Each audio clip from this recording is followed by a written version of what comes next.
Hello and welcome to The Download from Wise Woman and Wordsmith, where insight meets inspiration. A space for creatives, dreamers and visionaries ready to spark new ideas, ignite purpose and reimagine possibilities. Here we share downloads of wisdom, stories and strategies to help you thrive in your creative journey. I'm your host, Jill Marshall. Tune in, connect and let the magic unfold. Show you tomorrow.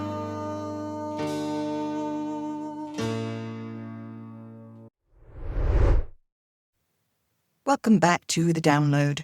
Today's episode is anchored in a metaphor that's been echoing through my thoughts and my body for a few weeks now. It first came to me through the fabulous Jungian coaching work of Dr. Rob and Deborah Maldonado. And when I first heard it, I felt a wave of recognition deep in my chest. The metaphor is this: you're in a river, you find a log, you cling to it to survive, and eventually you realise it's the very thing holding you back. That's what we're talking about today, letting go of the log. Not to drown, but to swim.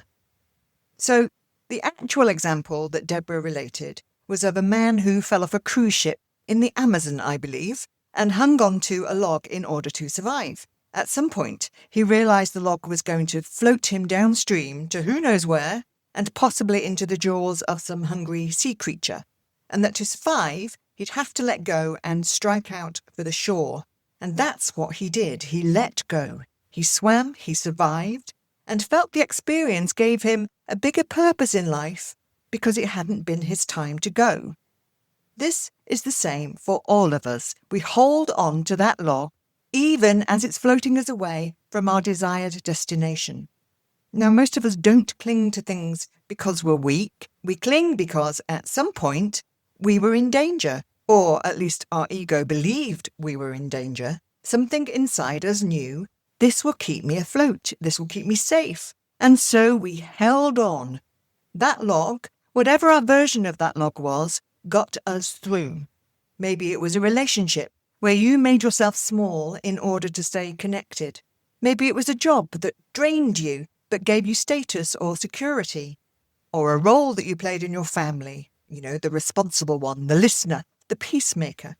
Maybe it was a house or a town or a country that didn't work for you, but you stayed anyway. And for a while, it works. But then something shifts out of sync. You don't feel aligned. You don't feel alive. And you finally perceive that the thing that was holding you up is now starting to make you sink. Just take that in. When you don't sink, S-Y-N-C, you start to sink, S-I-N-K. I've had survival branches in most, if not all, of those categories of jobs, roles, relationships, homes. But for me, one of the deepest, most stubborn logs has been an archetype I know very well, the invisible child. She's the one who learned to need nothing, the no-maintenance girl who didn't just need little help, but the one who needed no help at all, the one who didn't ask for much, didn't cause trouble, the one who believed and was in fact taught that being good meant being invisible. Now, there's no blame or finger-pointing here. All of our archetypes develop as unconscious defense mechanisms for a part of ourselves in a way that perhaps defies logic. It might bear no resemblance to whatever happened to us in our formative years. The subconscious is, after all, very creative and very visual. And being taught that children were seen and not heard was such a common expression of so many people's upbringing that it's hardly worth mentioning as a creator of the invisible child archetype. But there it is, that and 1,000 other little swirling particles that may or may not be real, but only perceived, that all tell my young self to stay low, stay quiet, stay hidden, to, and I'm using a new verb here, which is always a thrill, to invisibilize. She became hyperperceptive, an observer of expression and tone and invisible dynamics, deeply intuitive, maybe even wise beyond her years, but she also carried a hidden belief.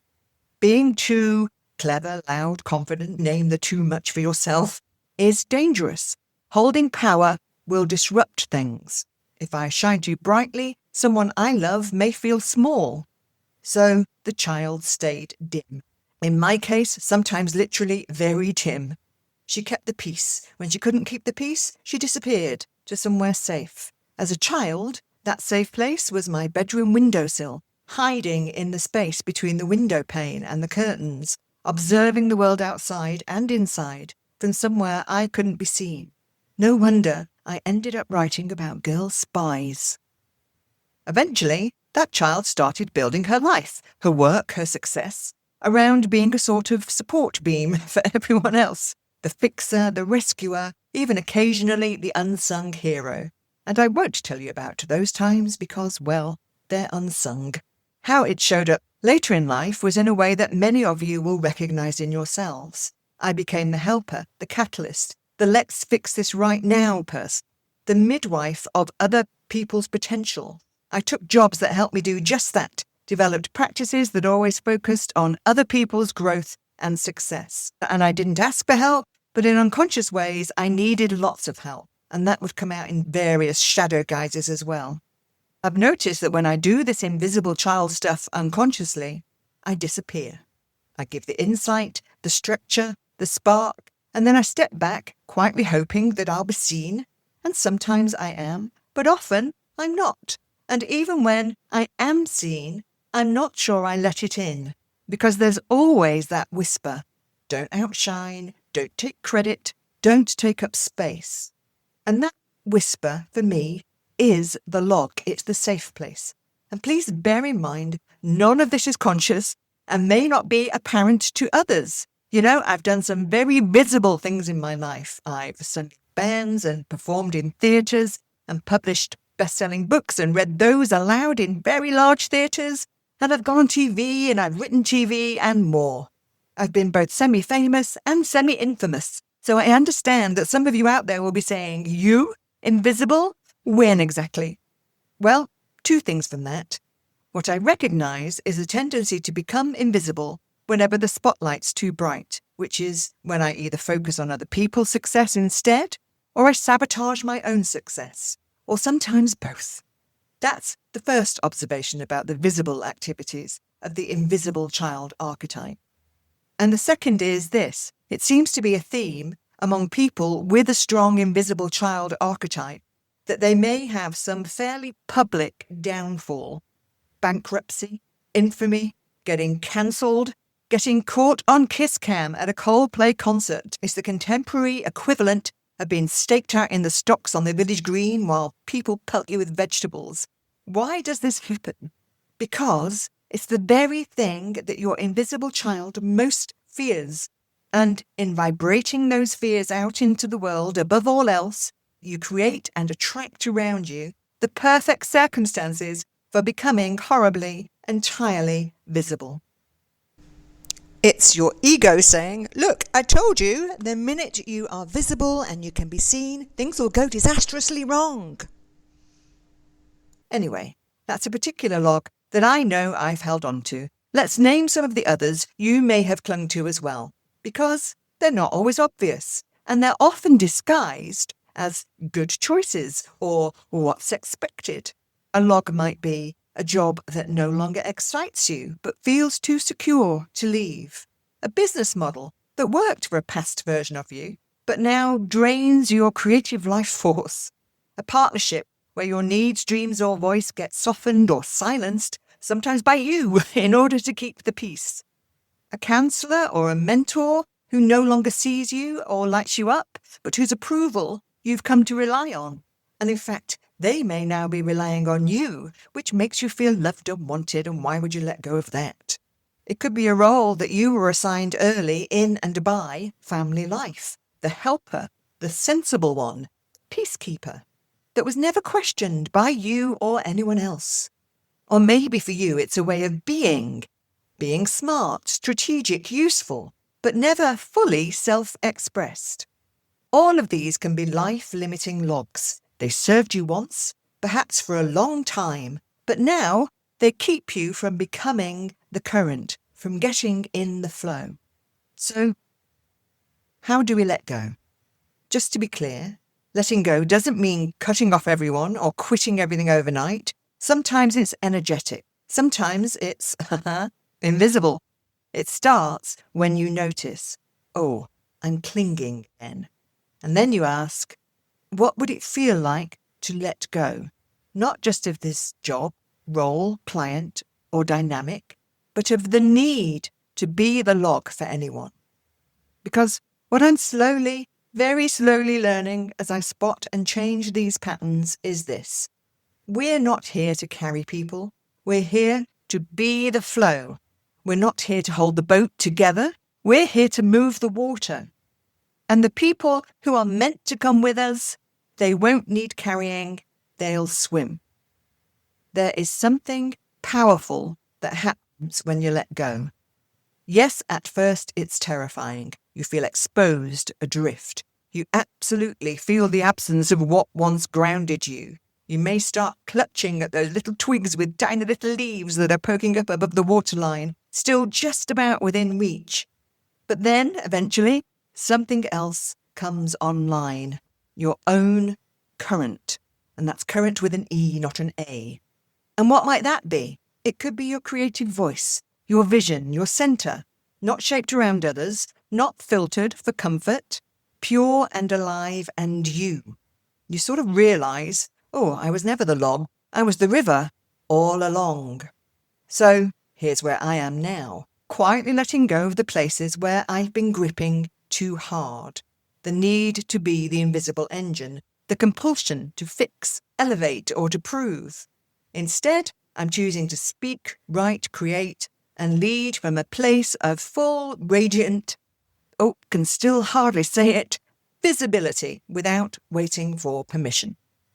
Because letting go of the log makes me see that my true work isn't in making sure others succeed at any cost. It's in transmitting a frequency through stories, through voice, through presence and wisdom, through downloads, through podcasts, and letting it ripple outwards. The ones who are ready and need it will hear it, and the ones who aren't are not my job.